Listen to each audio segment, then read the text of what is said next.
Buenas noches, es un gusto saludarlos y darles la bienvenida. En esta noche de lunes empezamos semana aquí en Sala de Prensa analizando la situación de orden público de nuestro país y nuevamente el temor y la zozobra que viven las comunidades en las regiones apartadas. Hablamos puntualmente del Guaviare y esa terrible ola de violencia que se ha vivido en las últimas horas por cuenta de los enfrentamientos a muerte, sangrientos, entre las disidencias de las FARC. Estamos hablando del grupo de alias Calarcá y alias Iván Mordisco. La guerra entre estos dos grupos alzados en armas y que en algún momento ambos estuvieron en la paz total.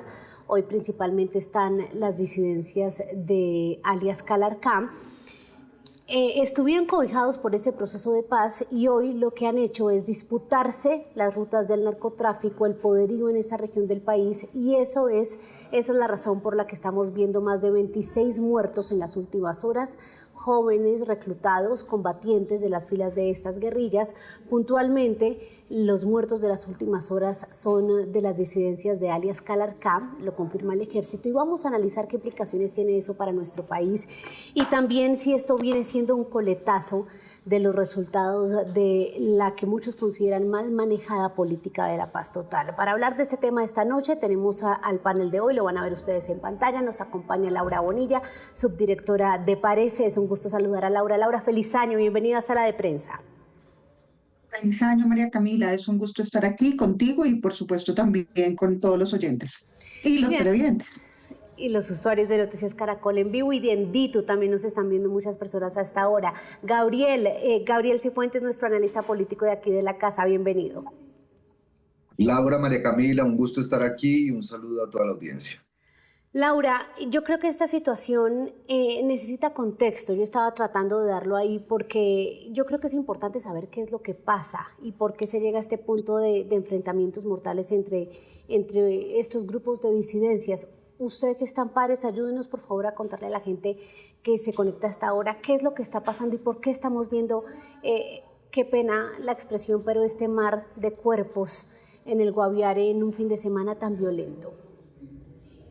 Pues, María Camila, pues por supuesto, primero la solidaridad con las víctimas, la solidaridad con el departamento y con sus comunidades.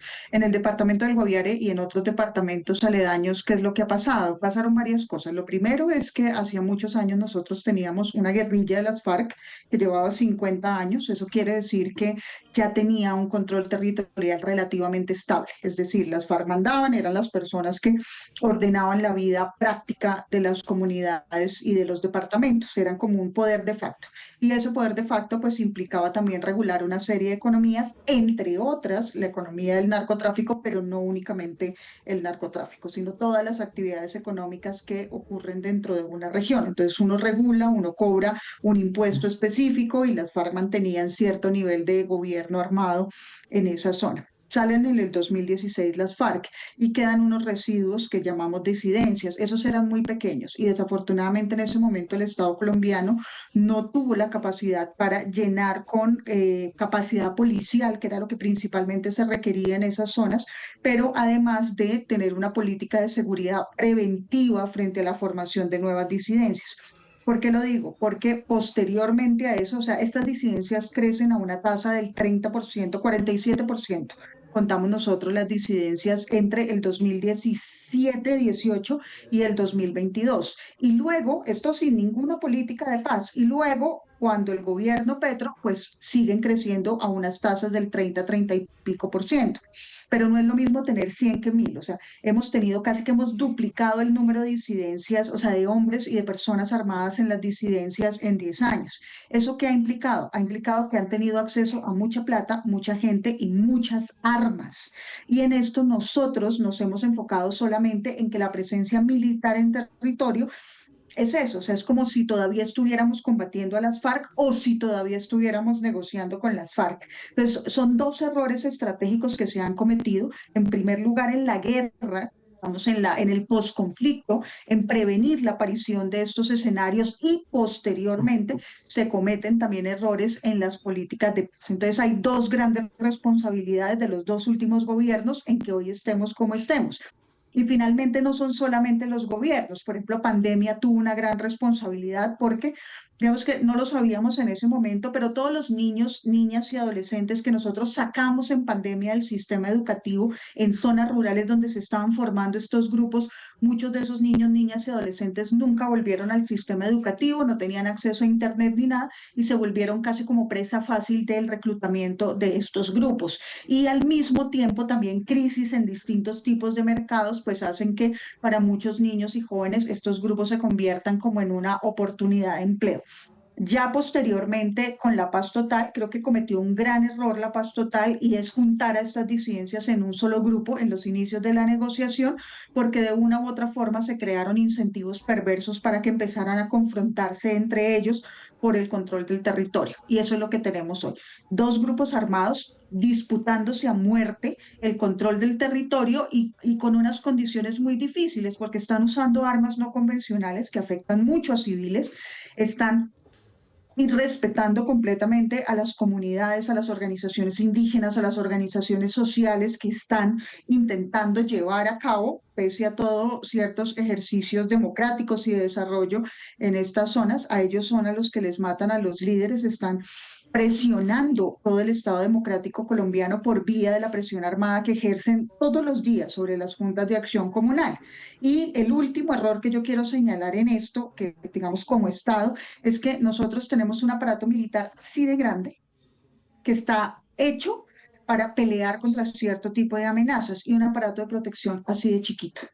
Entonces, nunca hemos podido detener, por ejemplo, el reclutamiento forzado, no hemos hecho gran cosa para detener el tráfico de armas y definitivamente en estos grupos lo que hemos podido hacer para detener el flujo de dinero ha sido pues muy precario.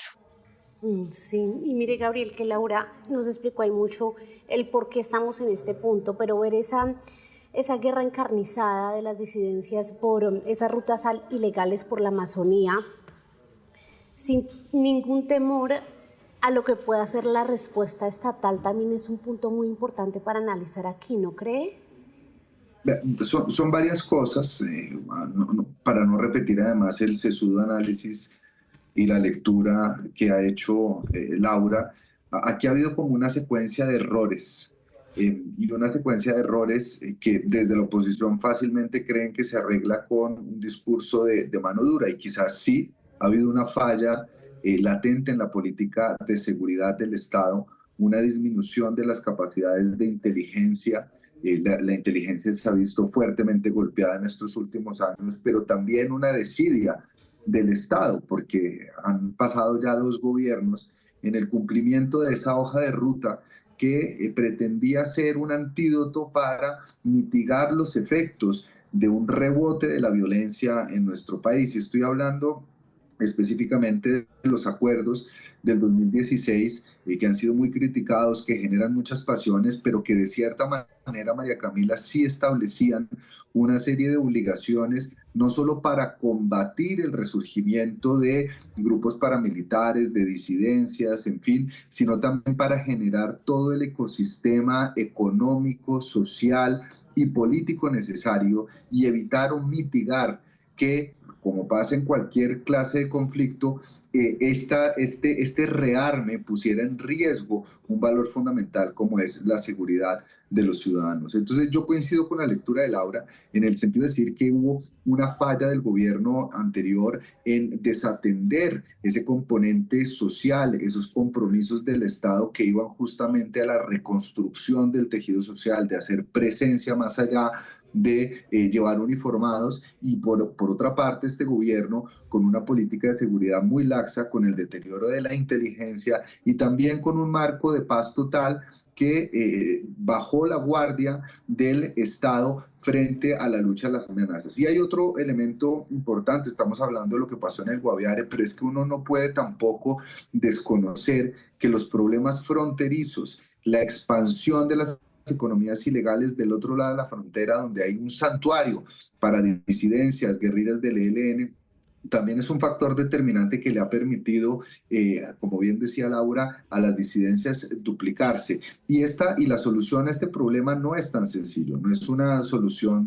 necesariamente de mano dura, y creo que el próximo gobierno va a tener una crisis de orden público muy delicada y quizás una crisis de orden público como no se veía hace por lo menos 2 décadas. Sí, es que ahí lo que menciona Gabriel es muy importante, Laura, porque uno analiza mucho el tema del proceso de paz, el proceso de la paz total, de la respuesta del gobierno, pero en medio de todo esto está la población del Guaviare. Qué horror que uno vea en una vía de, así sea zona rural, este montón de cuerpos ahí tendidos. Esto no se veía hace mucho, ¿no, Laura? Sí, totalmente, pero mira que lo vimos hace un año en el Catatumbo. O sea, en el Catatumbo la gente Pero estaba recogiendo mire que no cuerpos fue igual. y es terrible. Pero Bueno, era más la es población afectada. parcialmente, Sí, parcialmente, pero este tema, de hecho el parcialmente sábado, sí. le cuento, Laura, perdón, le interrumpo, el sábado nos llegó cuando nos avisan del video, del tema que pasa, nos dicen son muy fuertes las imágenes, lo que está pasando es terrible. Es decir, esto hace mucho no se sentía de la misma manera. María Camila, lo que trato de decirte, por supuesto, sin hacer comparación de tragedias, o sea, ambas cosas son sumamente trágicas, es que desafortunadamente estábamos advertidos de esto y estábamos advertidos desde hace un año. Mira, en el Catatumbo, son odiosas las comparaciones, pero en el Catatumbo llevaba mucho tiempo ni la fuerza pública, ni las autoridades locales, ni nada, eran capaces de recoger los cuerpos de las personas. Entonces, digamos, lo que la gente a nosotros nos reporta son cosas muy similares a lo que se está viendo en el Guaviare, con la diferencia de que en esa zona tal vez no pudimos tener videos, o mucha gente se sintió mucho más intimidada para tener videos, pero el drama humanitario y la tragedia humanitaria que estamos viviendo hoy en día, pues ha tenido tantísimas alertas. O sea, yo recuerdo también hace un año los colegas, pues nosotros desde Pares, pero mis colegas de Indepaz, del International Crisis Group, de prácticamente todas las organizaciones de derechos humanos y de análisis del conflicto, diciendo, oiga, esto se nos va a salir de las manos. La defensora del pueblo y, digamos, y la capacidad humanitaria del Estado es muy pequeña y muy precaria, porque hemos perdido también ahí. Tenemos una unidad de víctimas que difícilmente está haciendo su trabajo, o sea, parece que está más interesada en temas electorales. Tenemos un Ministerio del Interior también interesado en la política, pero que es la cabeza del sector de prevención de violación de derechos humanos. Es el que coordina esa instancia donde llegan las alertas que muy juiciosamente hace la Defensoría, como esto que pasó en el Guaviare, que estaba alertado, y resulta que lo que sale de ahí terminan siendo acciones que no mitigan ese riesgo. Entonces tenemos un gran sistema de alerta que nos dice esto va a pasar, esto va a pasar, esto va a pasar, y un muy pequeñito sistema que dice vamos a responder. O bien con fuerza pública. La fuerza pública también tiene posibilidad de hacer cosas preventivas. Y luego tenemos un tema también mucho más delicado, y es que en este momento, si las cosas siguen escalando al nivel que están escalando, no nos va a alcanzar la capacidad para apagar tantos incendios al mismo tiempo, por una razón, y es que tú no puedes formar un bombero en 2 o 3 meses. Claro. Entonces, si en vez de 2 incendios tienes 20 incendios, no vas a sacarte bomberos de la manga para apagar todos esos incendios que nos van a ocurrir. Y una última cosita que me parece súper importante es que yo creo que ya es momento, y a mí me sorprende mucho ver en este gobierno como ese tipo de interpretaciones sobre el conflicto en Colombia. Ya es momento de superar el asunto de que esto es una guerra por simplemente, vamos, por capturas de rentas. Hay que entenderlo como un ecosistema criminal que tiene un mercado, pero que también tiene otro tipo de actores, y que todos esos actores juegan en un escenario. Entonces, un ejemplo muy sencillo, donde en este momento la crisis que estamos viviendo con Venezuela, donde puede empezar a afectarnos enormemente, lo han dicho también otros colegas, en la disputa por tierras raras en el Paupés, en el Bichada y en el Guainía, en frontera con Venezuela. Eso no lo tenemos previsto hoy, no es un material que en este momento nos esté causando guerra, pero sí es algo que posiblemente nos vaya a causar problemas también de control territorial posteriormente. En el Guaviare los problemas ya no son necesariamente relacionados con la coca, pero tenemos enormes problemas donde las economías criminales empiezan a mutar a la deforestación del Amazonas, o empiezan a mutar al tráfico de especies ilegales o ilegales. O sea, hoy en día todos estos ecosistemas son mercados muy complejos que tenemos que empezar a atender en muchos frentes, porque si no cerramos la válvula de pronto de la coca y empezamos a abrir otras válvulas. O sea, uno de estos grupos, si se acabara el narcotráfico mañana, yo estoy completamente segura que pasado mañana Iván Mordisco no se iba a dedicar a la carpintería. Digamos, empiezan a buscar otro tipo de rentas, incluyendo la extorsión, que es parte, digamos, de las cosas que tienen muy azotadas a la población al día de hoy. Sí, ahí hay otro punto, Gabriel, es como la respuesta a esto ha sido meramente militar, ¿no? El manejo que se le ha dado ha sido la respuesta del ejército, pero el gobierno, que fue el que más promovió el tema de la paz total, que desencadena con esto, en las últimas horas no muy pendiente del tema, o por lo menos Sí, no en lo que como uno lo esperaría. es que yo creo que justamente, María Camila, la gran deuda del gobierno ha sido esa, es decir, tener un instrumento a la mano, tener un COMPES, tener los Claro. recursos, tener el apoyo internacional, y por crear su propio modelo de paz descuidó una política de Estado que, si bien era imperfecta y que no sabemos si hubiera tenido igual resultados, por lo menos en las cifras, o lo que dicen las cifras de los primeros años de implementación del acuerdo de paz, sí fue positiva. Y otra cosa, María Camila, lo que uno no se explica es, en 4 años el gobierno ni siquiera ha sido capaz de tramitar una ley de sometimiento, que es la base jurídica para las múltiples negociaciones con múltiples actores, y que de cierta manera serían como esa llave jurídica para comenzar a ambientar un proceso de negociación o de sometimiento que pudiera aliviar la tragedia de la violencia, dado que militarmente y en términos de inteligencia ha sido absolutamente incapaz. Yo no sé, el ministro de Defensa en qué planeta vive, pero la verdad es que los Excel que muestran cada semana, o la defensa de las cifras del ministro de Defensa, parecen contradecir un poco lo que Colombia, lo que las regiones, lo que las comunidades están viviendo.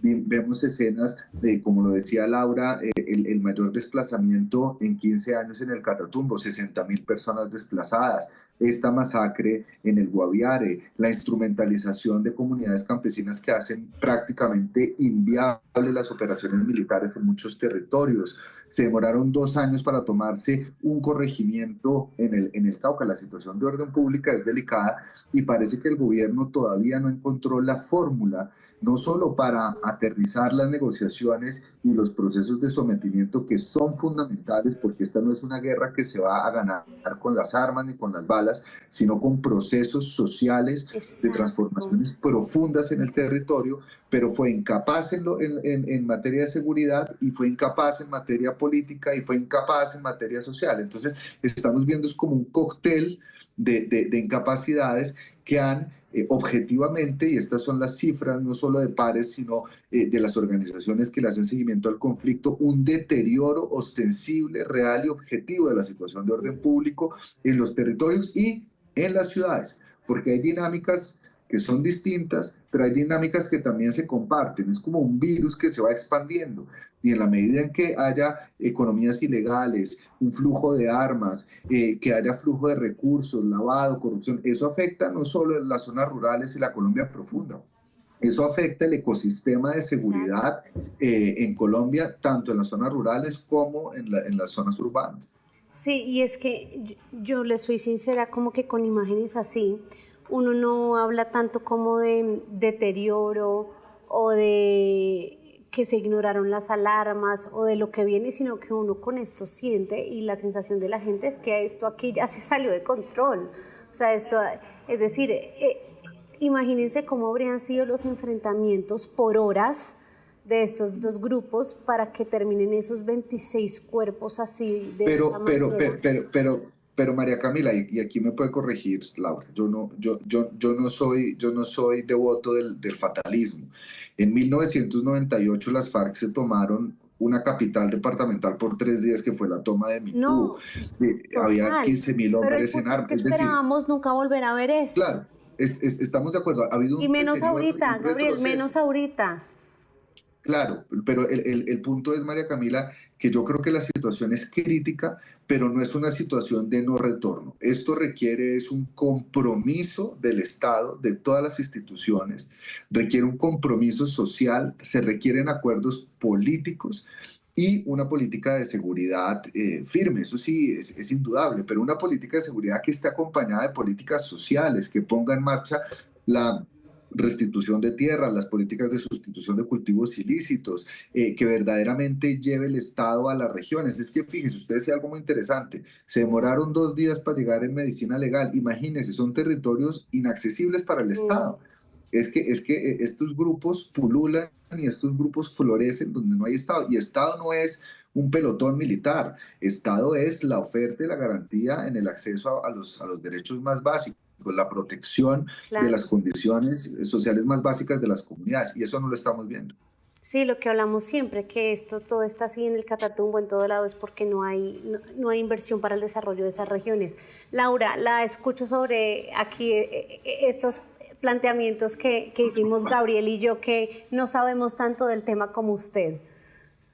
No, pero son fabulosos porque es exactamente, o sea, nosotros somos excelentes porque sabemos lo que tenemos que hacer. La pregunta es por qué no lo hacemos y Mm. por qué somos tan ineficientes cuando lo hacemos y dónde están los huecos. Eso nos lo hemos preguntado siempre. Entonces, mira, yo creo que aquí hay un problema grande que tiene mucho que ver con los acuerdos políticos y es que en medio de nuestro sistema político, aquí pensamos que el Estado es una cosa de poner y quitar y nos negamos a hacer cosas de largo plazo. Te voy a dar un ejemplo. En este momento, no sé si ustedes sabían que la gasolina de muchas de las operaciones del día a día de la policía y el ejército la deben poner los alcaldes y la deben Sí, poner del dinero de la seguridad. Entonces, esa gasolina, una cosa es que la ponga Bogotá, y otra cosa es que la ponga Iscuandén, Nariño. Cuando yo estuve en ese municipio de Nariño trabajando estos temas de seguridad, pues yo me encuentro con que básicamente la alcaldía de Iscuandé le dice a uno, mire, todo mi presupuesto me alcanza para 2 viajes en lancha de la policía, en un río donde pasan 100 millones de pesos diarios. Entonces, cuando uno habla de llevar el Estado, no es llevar talleres para formar funcionarios y luego tú miras en Planeación Nacional, ¿no? Entonces, Planeación Nacional le dice, no, alcalde, pero seguro alguito se puede hacer. Y en el alguito se puede hacer, nos gastamos la platica, como nos gusta así de a punchitos, en cositas que no nos van a servir para un problema de esto. Entonces, el primer gran acuerdo nacional que tenemos que hacer por la seguridad es decir, aquí hay 3 aparatos que reforzar, efectivamente capacidades de la fuerza, sobre todo de policía, y no lo digo porque me guste más la policía que el ejército, sino porque es que la policía está en el es la día a más día de las cercana a la zonas y las gente, comunidades. claro. Es Mm. exactamente, es eso, es policía, es fiscalía, Los que nos es defienden atención, son los es del todo. ejército, pero con los que convivimos son los hombres de la policía. Absolutamente. Tenemos que fortalecer eso, tenemos que darle las capacidades para los territorios en los que están, no al revés, o sea, no son los alcaldes de estos territorios los que tienen que venir de rodillas al Ministerio del Interior a decirle, ministro de por Dios, regálenme 2 motos y unos litros de gasolina y le paso un proyectico en el Fonsecón.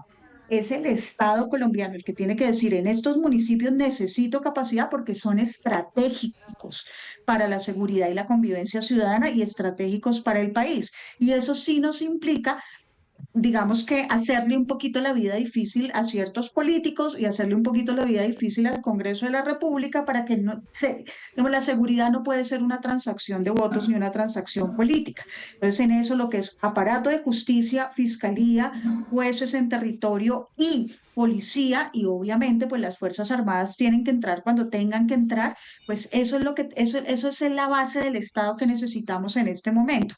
Sobre esa base empezamos a construir también con alcaldes, con gobernadores, con autoridad local, la capacidad para el desarrollo, que son evidentemente vías terciarias, proyectos agrícolas, apoyo a los campesinos, todo ese desarrollo, pero necesitamos que eso sea un asunto nacional, no que yo le diga, este alcalde me cae bien y le doy, este no es de mi combo, no, no importa, por ahí se me va a meter todo el contrabando, bueno, qué cagada. No lo podemos hacer así, eso sí necesita un acuerdo mucho más serio para el país. Gabriel, partamos del panorama actual, usted lo decía muy bien y creo que no es solo una postura suya, sino que debería ser lo ideal en cualquier circunstancia. Eh, Aquí en la frontera y en la franja de Gaza, y es no ser fatalista, siempre hay que intentar mejorar la situación. ¿Qué se puede hacer desde este punto? ¿Cuál sería la senda? Si de pronto usted nos puede dar más luces desde el lado político, lo que es lo gubernamental, ¿qué Vea, camino debería dar el gobierno para transmitir confianza? Voy a pecar por mamón, pero el acuerdo del 2016 la gente lo reduce a la JEP y lo Sí. reduce a las curules de los congresistas. Pero esos 587 compromisos incluían, por ejemplo, políticas para atacar la malnutrición infantil, para garantizarle las condiciones de vida digna a las mujeres campesinas, y que son dos cosas pequeñas dentro de un universo gigante para atacar algo que bien señalaba Laura, que es el reclutamiento de menores.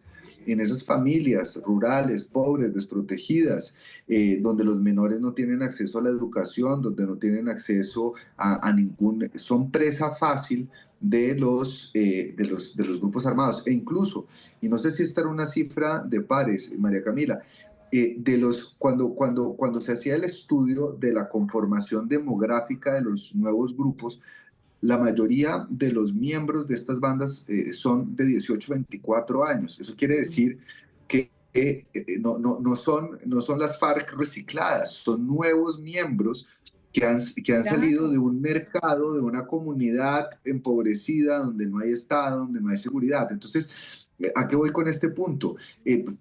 Puede ser el acuerdo de paz o no, pero uno tiene que entender el problema de la seguridad desde una óptica multidimensional. Uno tiene que entender el problema, así como uno entiende el problema del narcotráfico, no solo a partir de la fumigación, que es la carta de batalla de ciertos sectores políticos, y pensar que fumigando se acaban el problema de las drogas en Colombia. Lo mismo pasa con la paz. Hay que generar las condiciones necesarias, y para generar las condiciones necesarias, lo primero que hay que hacer es respetar el acuerdo de Estado que se suscribió en el 2016 y que tiene un periodo de implementación de 20 años, que tiene atados unos recursos, unos compromisos internacionales, y en donde se dice que no solo se tienen que garantizar las condiciones de seguridad, sino que se tienen que cumplir otra serie de obligaciones de los estados.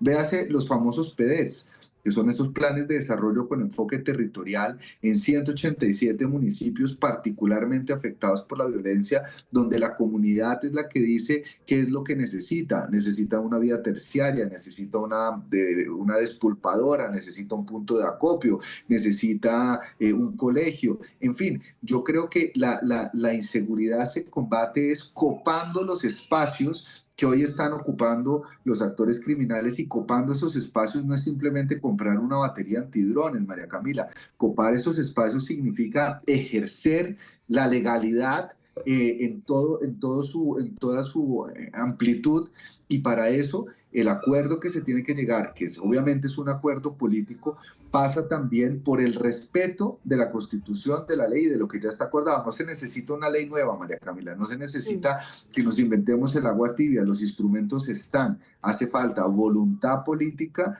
y una fuerte capacidad de gestión, tanto en la nacional como en lo territorial, porque lo que dice Laura también es muy cierto. Muchas veces se deja a los alcaldes muy solos, y se les endilgan una cantidad de responsabilidades, pero no se le dan recursos, no se le dan capacidades, no se le presta atención, no hay asistencia de ningún tipo. Entonces, si el próximo gobierno no entiende que se tiene que cumplir la ley y que se necesita un acuerdo de carácter político, también es presupuesto, pues va a ser muy difícil. Esto no, lo repito, la guerra no se gana a punta de balas únicamente. Sí, y ahí ahora quiero hacerle la misma pregunta a Laura, desde, sí, como el lado estructural de lo que es el manejo de estos grupos armados, porque pues siempre se anuncia el famoso puesto de mando unificado, allá está, pero ¿y para cuándo la solución? Decíamos, usted lo decía muy bien, un bombero no se forma en un día o en una semana, pero Laura, ¿qué podemos hacer para partir de este punto, y más sumándole que pareciera que el gobierno en estos últimos meses sí quiere como ponerle la lupa a esto de manera distinta?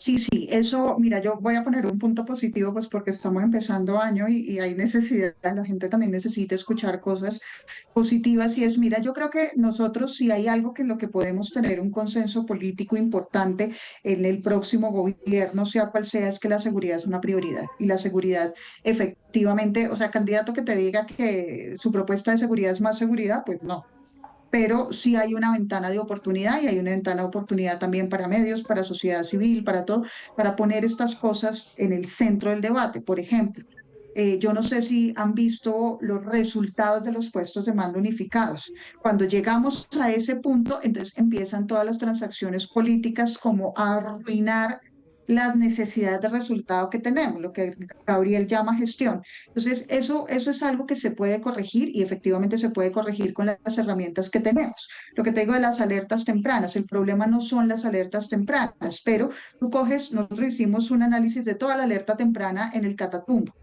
y la mayoría de las acciones que los alcaldes uno a uno desarrollaron para dar respuesta a la alerta temprana, pues en municipios de categoría 6 era darle talleres a los profesores.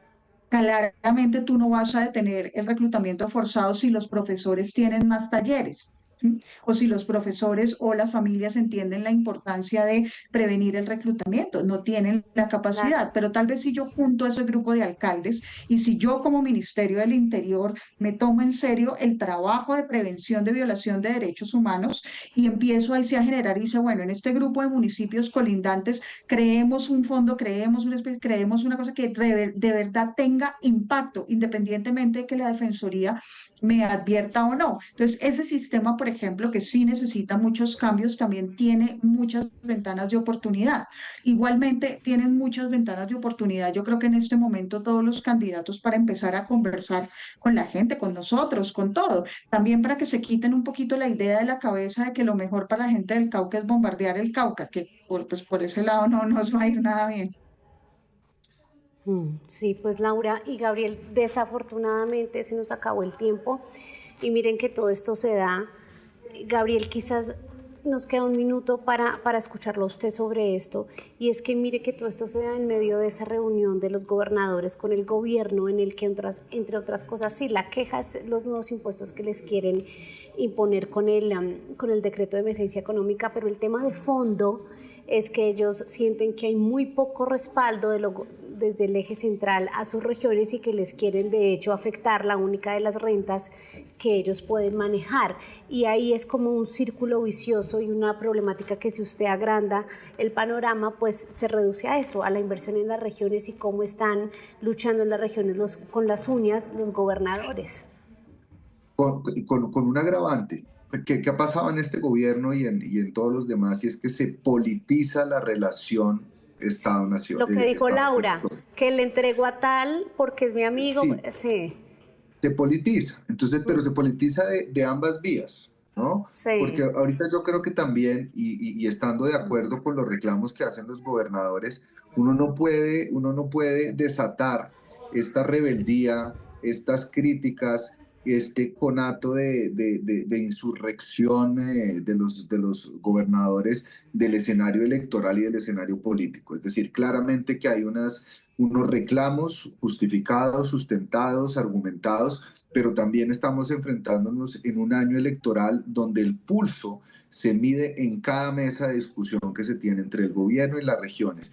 Y esa politización ha corrido de doble vía, desafortunadamente, porque por medio están pues, los derechos y está la población civil que sigue sufriendo por la crisis de la salud, del orden público, la crisis energética, de tarifas, en fin, esa desconexión entre la nación y el territorio en un país que está fuertemente centralizado y donde todos los gobernadores y alcaldes tienen que venir con su sombrerito a pedir migajas en los ministerios, pues convierte esa relación en una relación tóxica y más aún en un año de elecciones. Sí, pues ahí está el panorama muy difícil. Y bueno, y todo esto se suma al año electoral, pero bueno, para eso necesitamos otro programa completo. Laura, Gabriel, muchas gracias por acompañarnos y por arrancar. Laura decía, hoy se necesitan buenas noticias, pero hoy es Blue Monday, ¿no? Hoy es el lunes más triste del año y se suma a esta situación tan calamitosa que tenemos allí en el Guaviare. Seguimos muy pendientes de eso y conversando, por supuesto, con ustedes dos. Gracias, Gabriel, gracias, Laura. Feliz No, noche. con muchísimo gusto, María Camila, y feliz noche. Y gracias también a ustedes, los usuarios de Noticias Caracol en Vivo, de DITU, que nos siguieron a lo largo de esta primera emisión de semana. Gracias por sus comentarios y quédense ahora conectados porque llega la información económica con signo pesos. Feliz noche.